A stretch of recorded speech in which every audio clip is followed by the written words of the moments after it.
श्री राधे। दोस्तों, क्या आप जानते हैं रावण की मृत्यु के बाद उनकी पत्नी मंदोदरी का क्या हुआ? रामायण के कई ऐसे पात्र हैं जिनके जीवन से जुड़ी बातें आज भी एक रहस्य हैं। इनमें से एक चरित्र रावण की पत्नी का है जिसके बारे में कई रोचक तथ्य मिलते हैं। आइए जानते हैं रावण की मृत्यु के बाद उनके जीवन के बारे में। रामायण ग्रंथ में न जाने कितने ऐसी कथाएं हैं जिनके बारे में आज पूरी तरह से जानकारी नहीं है। ऐसी ही एक कथा है रावण की पत्नी मंदोदरी के जीवन और रावण की मृत्यु के बाद के उनके जीवन के बारे में। हिंदू महाकाव्य रामायण के अनुसार लंका के राजा रावण की रानी के रूप में मंदोदरी को वर्णित किया जाता है। रामायण में उन्हें सुंदर, पवित्र और पतिव्रता स्त्री के रूप में दिखाया गया है। उन्हें रामायण काल की सबसे सुंदर पंच कन्याओं के रूप में जाना जाता है और मान्यता है कि उनके नाम से कई बाधाएं दूर होती हैं। आइए जाने रावण की मृत्यु के बाद मंदोदरी के जीवन के बारे में कुछ प्रचलित कथाएं हैं जो क्या कहती हैं। दोस्तों, सबसे बड़ा प्रश्न आता है कि मंदोदरी कौन थी? मंदोदरी असुरों के राजा मायासुर और अप्सरा हेमा की बेटी थी। मंदोदरी उस समय की सबसे सुंदर और गुणवती स्त्री थी। इसी वजह से लंकापति रावण ने उनसे विवाह किया और लंका की पटरानी बनी। मंदोदरी के दो पुत्र मेघनाथ और अक्षय कुमार थे। हालांकि कुछ पौराणिक कथाओं में माता सीता को भी मंदोदरी की पुत्री के रूप में वर्णित किया जाता है। मंदोदरी को एक पतिव्रता स्त्री के रूप में याद किया जाता है। अपने पति रावण के लाख दोषों के बावजूद मंदोदरी उनसे प्रेम करती थी और उन्हें अपना सर्वस्व मानती थी। यही नहीं, मंदोदरी रावण को हमेशा सन्मार्ग पर चलने की सलाह देती थी।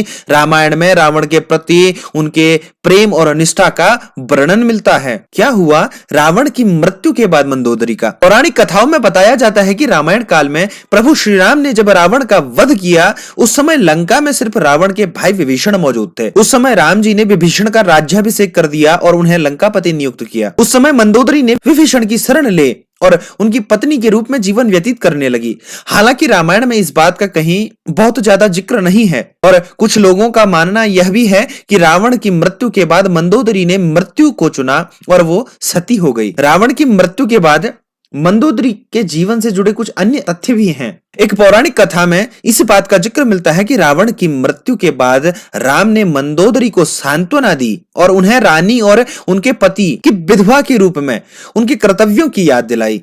इसके साथ ही उन्होंने लंका के नए राजा की पटरानी बनने की सलाह भी दी थी, लेकिन मंदोदरी ने विधवा का जीवन ही स्वीकार किया और अध्यात्म में डूब गई। मंदोदरी ने अपना आगे का जीवन धार्मिक प्रथाओं के लिए समर्पित कर दिया था। हालांकि इसका भी कोई ठोस प्रमाण नहीं मिलता है और यह इस तथ्य पर आधारित है कि मंदोदरी एक धर्मपरायण स्त्री थी और शायद इसी वजह से रावण की मृत्यु के बाद उन्होंने ऐसे ही जीवन को अपनाया होगा। मंदोदरी के बारे में कुछ रोचक तथ्य हैं। मंदोदरी हेमा नाम की अप्सरा की बेटी थी। एक बार देवराज इंद्र की सभा में ऋषि कश्यप के पुत्र माया की दृष्टि हेमा पर गई और वह उस पर मोहित हो गए। माया ने हेमा के सामने शादी का प्रस्ताव रखा।